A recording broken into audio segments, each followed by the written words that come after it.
Are you looking to create this example? I'm using WP Grid Builder and ACF to pinpoint the posts on a location. I've got approximately 10 minutes to do this.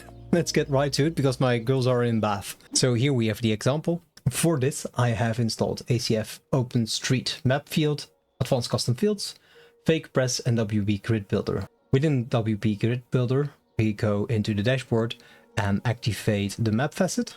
Now that's done, we go into Fake Press and we quickly set up some post types to test. So we go to posts, we say approximately 10, and then we hit generate. We wait a couple of minutes because Fake Press will create some post for you. And when it's done, we can continue on the next step. So it's taking a few minutes, seconds. And then we go to ACF and the field groups. We add a new field group. I usually call this location because we can insert all kinds of locations. We scroll down on field type, go to OpenStreetMap. In the label, I want to fill in OpenStreetMap as well so that it is coherent. For a return format, I select the raw data and we hit save changes. Now we need to set up some test data to work with in our map facet. So we open up a post, select a location and hit save. So we go back and do the same thing for the other posts that we have some kind of example.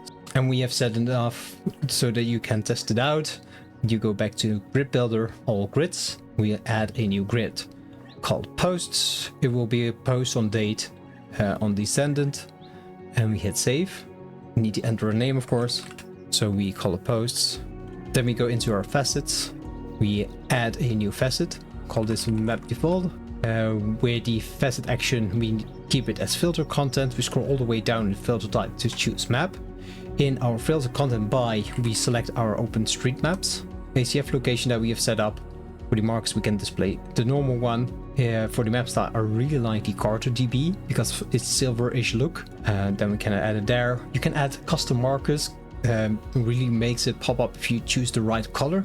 Then we select to open the pop-ups and have a marker clustering. Then we hit save.